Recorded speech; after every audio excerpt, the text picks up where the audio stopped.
Walking alone, the streets are empty. The only thing I can see is my own silhouette. I'm getting stronger.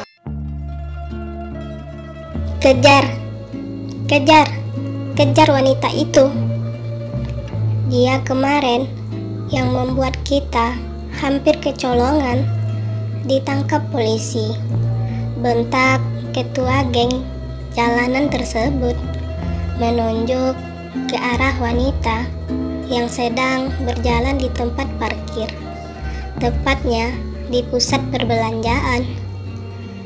Kondisi tangan memegang tali tas ransel yang disandangnya, memakai topi berwarna putih, berkacamata hitam, tubuh dibaluti kemeja bermotif floral, bawahan dilengkapi celana jeans. "Kau, kemana kau?" teriak gerombolan geng jalanan itu melihat wanita tersebut telah berlari, menyadari dirinya telah dibuntuti. Hah, hah, hah. Nafas Ayana tersengal, ngos-ngosan di sudut gang sempit. Hah, gila mereka semua. Menyimpan dendam kepadaku karena kejadian yang terjadi kemarin, bisik batin Ayana. Nafas sesak, memburu karena berlari tadi. Ayana membungkukkan tubuh, duduk sejenak, mengumpulkan energi dari kejaran gerombolan lelaki tersebut. "Dapat kau, tamatlah riwayat kau gadis cantik," ucap ketua geng yang tiba-tiba telah berdiri di belakang Ayana. Ayana memutar otak, berpikir keras bagaimana cara agar bisa lolos dari kejaran anak geng tersebut. "Hah, ada ular besar di belakangmu," teriak Ayana sangat kencang, berakting dengan muka cemas bercampur ketakutan. Sontak si ketua geng kaget, membalikkan tubuh. "Apes, tidak ada apa-apapun sama sekali. Kau ingin mengelabui dan menjebakku, berani sekali mempermainkanku. Dasar, awas kau," ucap ketua geng itu kembali mengejar Ayana yang belum berlari terlalu jauh, disusul gerombolan lainnya. Aku harus bersembunyi di mana?" tanya batin Ayana memandang ke sekeliling tempat. Ayana bergegas berlari menuju mobil mewah berplat unik yang tepat terparkir di depan perusahaan besar. Ayana bergegas memegang gagang pintu mobil, alhasil tidak terkunci. Ayana bergegas membuka pintu, lalu memasuki mobil tersebut. Apa yang akan aku lakukan jika si empunya mobil mencurigaiku? Bagaimana jika menuduhku pencuri? "Hah, kau gila Ayana, kenapa masuk ke dalam mobil ini?" keluh batin Ayana.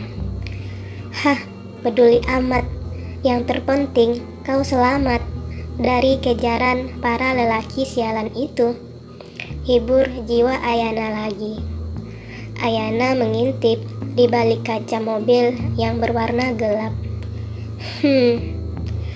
Refleks Ayana tersenyum di dalam mobil. Didapati para geng kehilangan jejak, sedang berputar-putar di dekat mobil mencari jejak Ayana. Krak, terdengar bunyi pintu mobil dibuka. Habislah kau Ayana. Bagaimana jika pemilik mobil ini mengetahui keberadaanmu di mobilnya, lalu disuruh turun? Kau bisa mampus dikeroyok anak geng itu, lekik batin Ayana ketakutan. Spontan Ayana menundukkan kepala, menyembunyikan tubuh tepatnya di belakang kursi kemudi. Meeting hari ini sangat melelahkan ya, ujar wanita berpenampilan feminin tersebut kepada pria tampan berkostum formal itu yang bersamaan memasuki mobil tersebut. Gumam Alfian dingin. Tangan kanan memegang setir mobil. Refleks sekretaris wanita itu mendekap lengan Alfian, kemudian memijat-mijat lengan itu. Di wajah Alfian terpampang risih dan mengelakkan lengannya. Buset. Apa posisi aku di dalam mobil ini? Bodyguard bukan, asisten bukan, sekretaris pun bukan, atau sutradara bukan. Harus menyaksikan momen romantis pakai pijat-pijatan segala. Aduh, kenapa hari ini aku begitu sial? Diam-diam menguntit syuting drama melankolis ini. Pekik batin Ayana yang meringkuk di belakang jok kemudi. Thanks pak, ucap Rere mendaratkan kecupan ringan di kening Alfian, bersamaan membuka pintu mobil lalu keluar. Alfian melebarkan kelopak mata, tidak percaya apa yang telah dilakukan gadis genit itu. Rere memasang wajah santai sambil mengangkat tangan kanannya. Cin. Ayana tiba-tiba bersin, merasakan lubang hidungnya tiba-tiba geli dan sedikit gatal. Alfian terbelalak, bukan kepalang, menyadari kehadiran Ayana di dalam mobilnya. Refleks memberhentikan kendaraannya. Siapa kau? Apa yang kau lakukan di dalam mobilku? Bentak Alfian, masih memasang wajah kaget. Ayana berpikir sejenak, memutar akal agar lelaki tersebut tidak memarahi dan mencurigainya. Itu aku tidak sengaja terkunci di mobilmu. Alasan Ayana mengada-ngada. Apa maksudmu? Ucap Alfian bercampur bingung, menatap tajam ke arah Ayana, bersamaan membuka kacamata, lalu meletakkan di depan kaca kemudi. Aku dikejar orang itu, lalu tidak, maksudku anak geng jalanan itu, lalu aku bersembunyi di dalam mobilmu. Ucap Ayana terbata-bata, terpaksa jujur. Acin. Ayana bersin yang kedua kalinya, tepat di depan wajah Alfian. Alfian mengibaskan tangan kirinya yang terpasang jam tangan branded, menghindari percikan air hidung Ayana. Kau cepat turun dari mobilku. Bagaimana aku bisa mempercayai ucapanmu? Aku tidak mengenalimu. Cepat turun, ucap Alfian berusaha tenang. Serius, aku tidak bohong. Please, kamu percaya kan? Ucap Ayana memajukan wajah, menatap ke samping wajah Alfian yang menatap lurus ke depan. Tanda permintaan maaf dan terima kasihku. Kau telah menyelamatkan aku dari kejaran mereka. Biar deh aku lapkan wajahmu yang terkena percikan bersinku tadi. Ucap Ayana tersenyum jahil, menyambar kotak tisu yang tepat berada di dekat kepalanya. Apa yang kau lakukan? Ucap Alfian terbelalak, refleks menepis tangan Ayana yang telah menempel di pipinya. Kau keterlaluan, cepat turun dari mobilku, bentak Alfian. Kelakuan Ayana memancing kemarahan Alfian. Ayana kaget, bergegas menjauhkan tangan. Tak lama membuka pintu mobil, lalu keluar dari mobil tersebut. Tanpa basa-basi, Alfian melaju kencang. Mobilnya dari tempat tersebut, meninggalkan Ayana yang masih berdiri di tepi jalan raya. "Kau cepat turun dari mobilku," ucap Ayana, menirukan gaya marah Alfian tadi. Kemudian mempelintir bibirnya seperti mulut ikan mujair.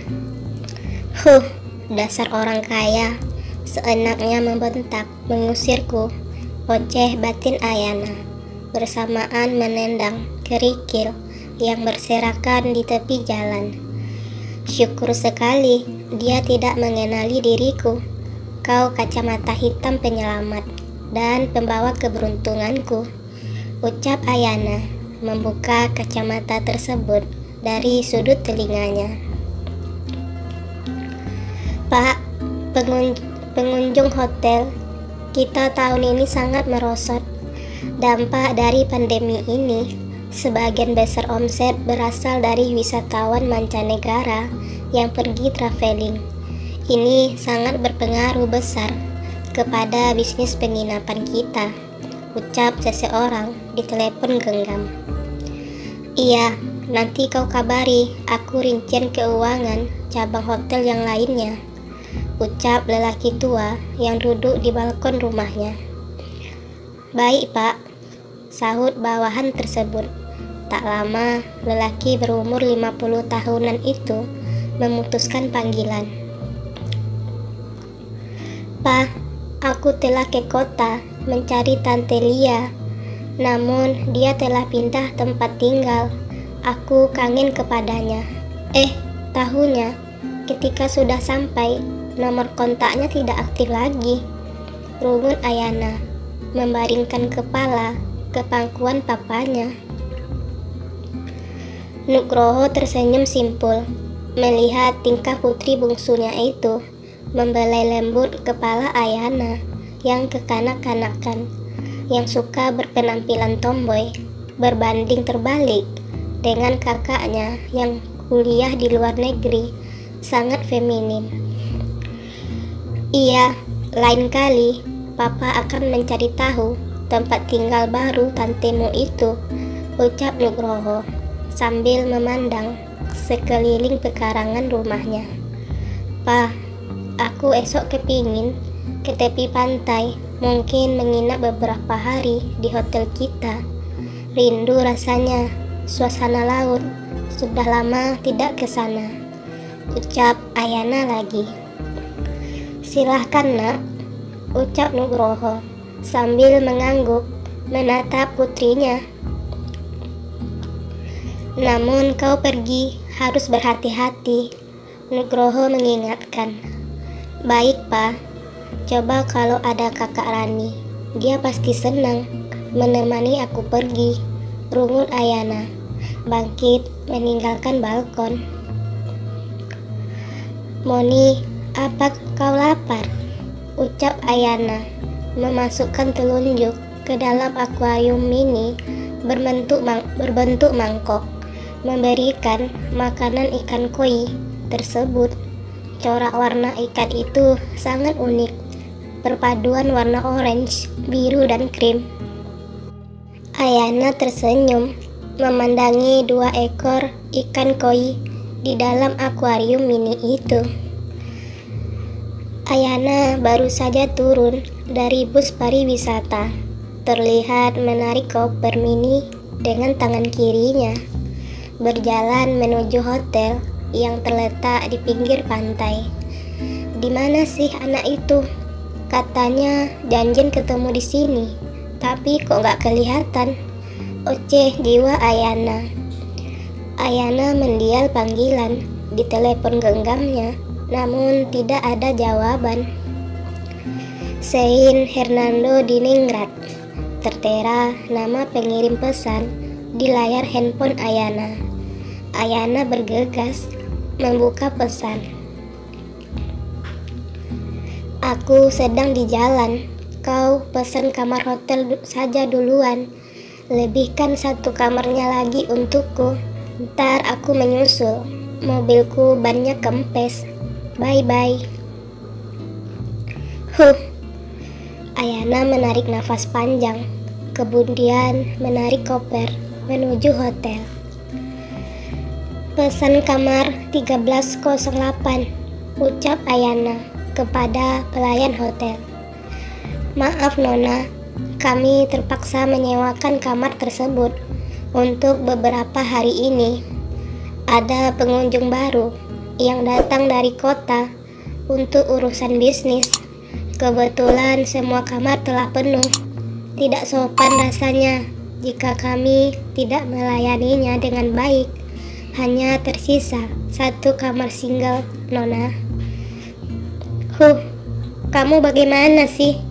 Kamu tahu kan kalau aku sangat mengistimewakan kamar tersebut. Namun kau mengizinkan pengunjung asing memasuki kamar tersebut. Pokoknya aku tidak mau." Ayana ngotot berjalan menuju ke kamar tersebut. "Maaf Nona, Tuan telah mengizinkan orang tersebut," sambung pelayan hotel itu lagi. "Apa?" Ayana sejenak menghentikan langkah, tidak yakin dengan perkataan pelayan hotel tersebut. Bagaimana mungkin Papa mengizinkan orang asing memasuki kamar tersebut? Pertanyaan batin Ayana. Apakah kenangan yang tersimpan di kamar hotel itu sehingga Ayana dan Nugroho mengistimewakan kamar tersebut?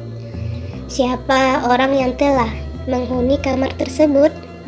Apakah alasan Nugroho memberikan izin kepada orang asing itu untuk menghuni kamar itu?